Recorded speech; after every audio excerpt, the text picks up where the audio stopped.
My name's Tengku Chanela Jamidah. I originate from the state of Pahang, but I reside in KL. I am a mother, I'm a business owner, and I've been in the fashion industry for quite some time now. I started off managing a jewelry brand, and that was the beginning of my career in this industry. I now own a couple of businesses. I'm the co-founder of DIDA, which is a cosmetics brand. It's called DIDA for Women on Instagram. I'm also the co-founder and creative director and manager of Thavia, which is a women's wear, it's a women's wear label. And I'm also the director of the event store in Malaysia. So we bring in high-end furniture. We're a high-end furniture rental company, and we started this company in Singapore, which is now in Malaysia. Well, I've always loved fashion. Ever since I was young, ever since I was a child, I think I admired my mother's fashion sense. You know, I was surrounded by all these beautiful, glamorous women, and you know, there are a lot of women in my mother's family. There's 7 of them, and they're all sisters, and they're all beautiful, and they have been exposed to the acting industry from the very beginning because my grandmother was a producer. So I think they were very confident women. They knew their style, they knew their identity, and they would reflect their identity in what they wore. So my mother would wear, her style would be different than my aunt. And you know, I used to watch her getting dressed, you know, using all those really beautiful costume jewelry. Even when she goes to like functions like weddings and whatnot, I would love like looking at her, at the materials of the baju kurung and touching it and feeling it. And you know, when she used to go out, then I used to go into her room and play dress up, you know. It was such a fun, girly kind of experience as a child. And from there, I was always involved. I was always very kind of like obsessed with pop culture. So when I was a teenager, you know, I used to wear a lot of things that reflected my music taste. So when I was into dance music, I wore dance music kind of like clothing and wear. When I was into hip hop, you know, I would reflect that in the makeup that I wore, you know, dark lips and whatnot. And you know, every single time I used to feel like I needed to wear the most current, you know, pieces, the newest brand, the latest designer. I would always want to be the first person to wear it because I felt like, you know, it reflected my identity and to be different than anyone else. Yeah. Well, I lost my father at a young age, so I'm the eldest child. I had to take on a lot of responsibility when I was young. So that would mean also looking after my younger siblings. I took on that role. I guess you could say I was a lot more mature because of that. And I also exposed myself to a lot of different situations, environments. In that sense, I learned a lot. I observed a lot. I made sure that I was fully involved in everything that I was doing. When I studied in many different places. I've been lucky enough to study in the US and also in Australia. And when I was there, I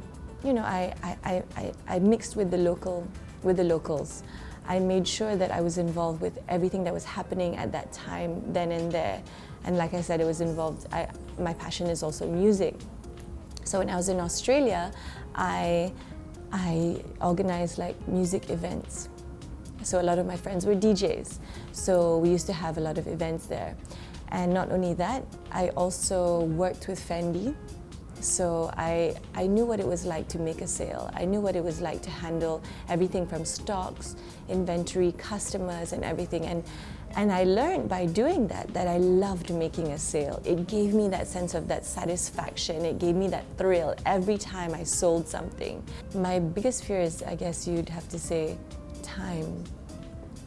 I think I don't want to waste time doing things that don't make me happy.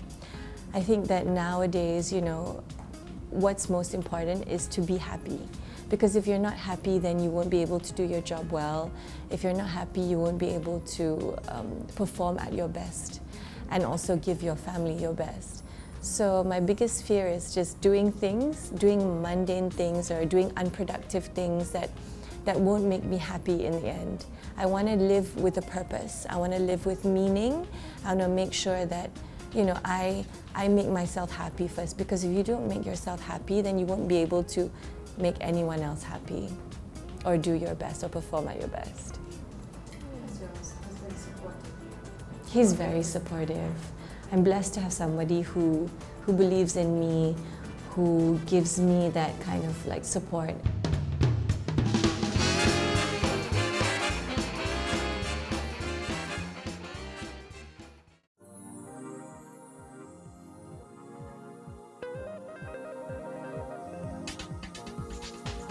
You know, I taught my daughter, I said, look, it's not easy to earn money. You know, money doesn't grow on trees. You don't have this big trust fund that you're going to get one day, you know. You work hard, and even if you were going to get this big trust fund, I would not spoil you. I would not give you everything, you know. I would want to see you work for it first. I would need to see you earn it before anything else. To me, like I always say, if I feel like being a mother, then I feel like life, because my priority obviously is being a mother. That's my #1 priority. So I think it gives me that when my children are happy, when I see them succeed, when I see them achieve something, or when I see them accomplish something, it makes me really happy. I'm very involved with my kids. I expose them to all facets of my life as well. So they're always at my events. You'll always see them at my events.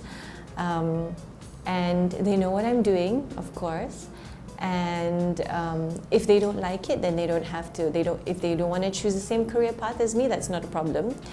I tell them that, you know, it doesn't matter what you do, it doesn't matter what you become, but as long as you do it well, as long as you're the best in your field. To me, that's important, to excel in whatever it is that you have, in your talent, in your skill. That's the kind of mother I am. I'll be supportive of anything that you do. You want to be a baker, you want to work at the zoo or something like this, you know, as long as you're the best, and as long as you're happy, then I'm fine with it. And I'll be happy and I'll be supportive. Yeah. Has your husband supported you? He's very supportive. I'm blessed to have somebody who believes in me, who gives me that kind of like support and everything that I need to ensure that I'm able to conduct my business the best possible way that I can. He's there for all my events, although he's the very opposite of me. He's not very sociable. He doesn't really like to attend events, but he's a funny person. He can keep your spirits up. He's very jovial and personable, and he's funny. He makes people laugh, so he can lift your spirits when you're down, and that's something that I need a lot of the time when I'm stressed out. You know, he takes light of the situation and he turns it into something funny. Yeah, and so I'm really happy that he's there, especially with the children as well. You know, sometimes when I'm like, oh, I can't do this, I need you to take Brian to his swimming lesson, or I need you to help bring the kids somewhere, you know, or send them to my mom's, and he's there, he's doing that, and I think that makes me perform at my best as well.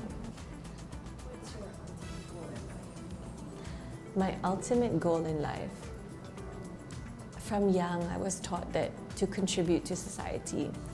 I feel like now that people already know what Thavia is, now that people already understand our brand, understand our story, and as well as DIDA, I feel like I need to give back a little bit more.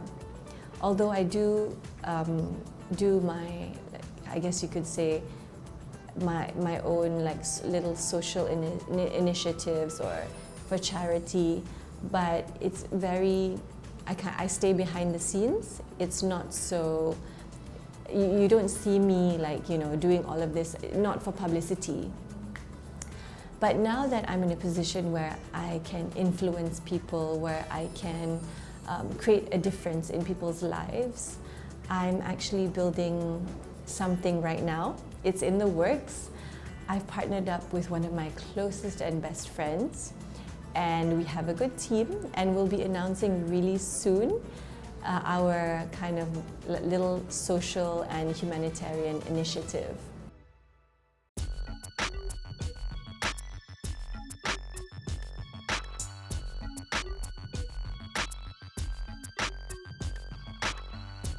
So I interviewed Tengku Chanela Jamidah, and honestly, when I first met her in real life, the first thing that came to my mind was, oh my god, she's so pretty. She's so pretty. I mean, we know from her photos she's really gorgeous, but in real life she's much prettier. And you know, the thing is, she's not only just pretty, she's very successful.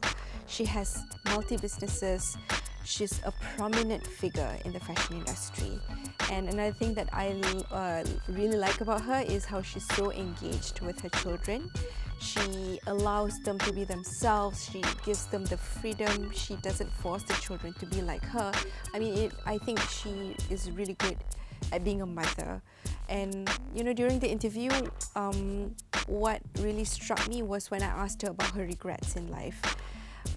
You know, she said she tries not to regret anything in her life. Nothing stops her from moving on. She just accepts anything, she accepts a challenge in her life, she moves on. She takes responsibility for her decisions. So I think she is a beauty with brains. That is what I will say about Tengku Chanela Jamidah.